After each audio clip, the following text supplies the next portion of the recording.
তথ্য প্রযুক্তির অপব্যবহারে অনলাইনে প্রতিনিয়ত হয়রানির শিকার হচ্ছেন অনেকে। মিথ্যা তথ্য ছড়ানো, অশ্লীল ছবি বা বার্তা পাঠানো, হুমকি দেওয়া, ডিজিটাল ডিফামেশন এসবই অনলাইন হয়রানি বা সাইবার বুলিংয়ের অন্তর্ভুক্ত। ফেসবুক, ইউটিউব, টিকটক, মেসেঞ্জার কোথাওই নিরাপদ নয় নারী, শিশু ও কিশোর-কিশোরীরা। দৈনিক প্রথম আলো ও প্ল্যান ইন্টারন্যাশনালের এক জরিপে দেখা গেছে বাংলাদেশের ৭৯% ইন্টারনেট ব্যবহারকারীরা কোনো না কোনোভাবে অনলাইন হয়রানির শিকার হয়েছেন। সাইবার বুলিং একটি শাস্তিযোগ্য অপরাধ।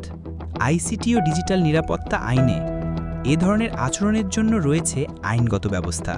সাইবার সুরক্ষা অধ্যাদেশ ২০২৫-এর ২৫ নং ধারা অনুযায়ী যদি কোনো ব্যক্তির বিরুদ্ধে সাইবার হয়রানির তথ্য ও প্রমাণ পাওয়া যায়, তাহলে সেই ব্যক্তির ২ বছরের কারাদণ্ড বা ১০ লক্ষ টাকা অর্থদণ্ড কিংবা উভয় দণ্ডেই দণ্ডিত হতে পারে।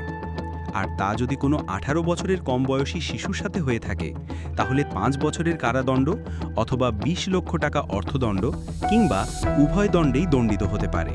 আপনি আক্রান্ত হলে ডায়াল করুন নারী ও শিশু নির্যাতন হেল্পলাইন ১০৯ অথবা জরুরি সেবা ৯৯৯ এই নম্বরে, অথবা পুলিশ সাইবার সাপোর্ট ফর উইমেনের সাথে যোগাযোগ করুন।